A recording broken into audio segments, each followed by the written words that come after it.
Ya dışarıdaki ölümden kaçarken içeridekine zaten teslim olduysam? Bu düşünce aklına düştüğü anda tuvalet eskisinden de dar geldi. Sanki duvarlar birkaç santim daha içeri doğru kaymıştı. Nefesi hızlandı ama bunu duyan tek şey kalbi değildi. Fayanslar bile onunla birlikte titriyordu.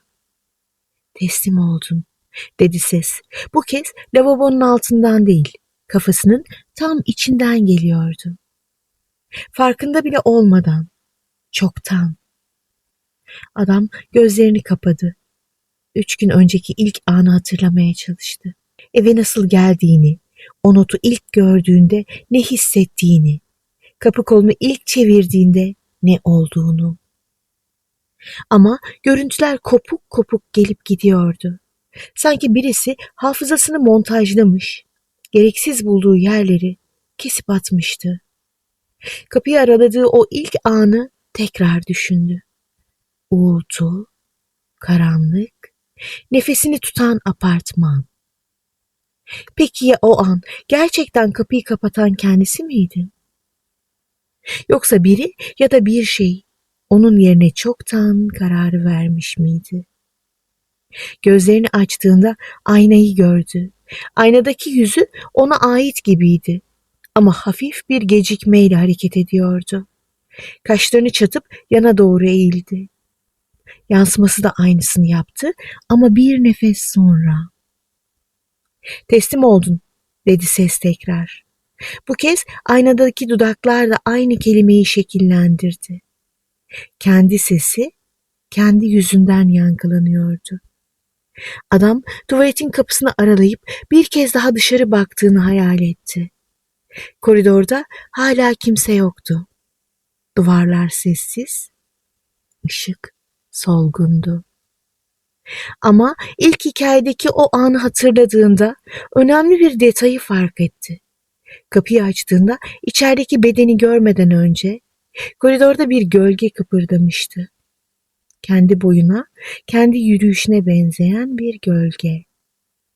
O gölge hiç arkasına bakmadan merdivenlere doğru ilerlemişti. Ben zaten çıktım diye fısıldadı. 3 gün önce. Ses güldü. Evet ve burada kalan şey artık sen değilsin. Sadece seni oynayan bir parça, dedi. Tuvaletin duvarları hafifçe dalgalanıyormuş gibi oldu.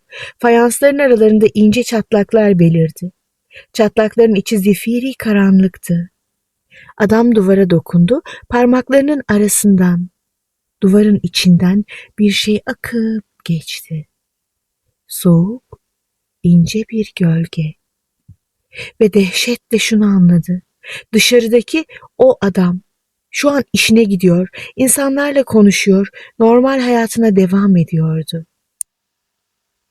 Bu tuvalette sıkışıp kalmış olan bütün korkular, kaygılar, paranoyalar, suçluluk duygularıydı. Yani artık sadece zihni. Teslim oldun, dedi ses. Bu kez daha yumuşak.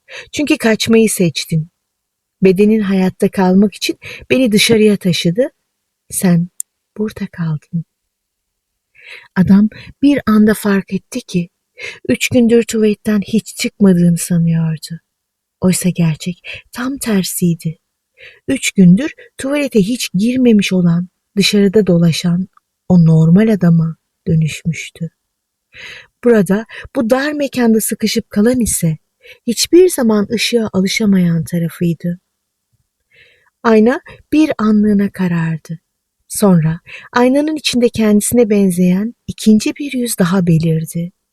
İlki yorgun, korkmuş, gözleri kan çanağı gibiydi. İkincisi sakindi.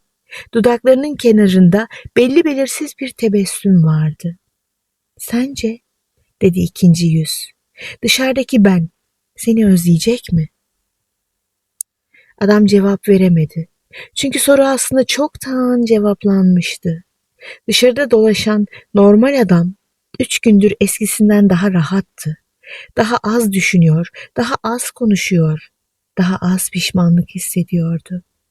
Çünkü bütün korkuları, bütün pişmanlıkları, bütün karanlık düşünceleri bu küçücük tuvalete kilitlemişti. Kapı kolu kendi kendine hafifçe oynadı. Sanki dışarıdaki o artık bu kapıyı bir daha hiç açmayacaktı. Anahtarı cebine koymuş, çoktan yeni bir hayatın kapısını aralamıştı. Duvarların içinden gelen ses son kez fısıldadı. Merak etme, artık seni kimse bulamayacak. Karanlıkta kalmak istiyordun ya, istediğin oldu. Adam başını kaldırıp aynaya baktı ve bu kez yalnızca ikinci yüzü gördü. Gülümsüyordu. Hikayeyi beğendiysen kanala abone olmayı unutma. Peki sen hangi korkularını tuvalette kilitli bıraktın? Yorumlarda tek kelimeyle yazarsan sevinirim.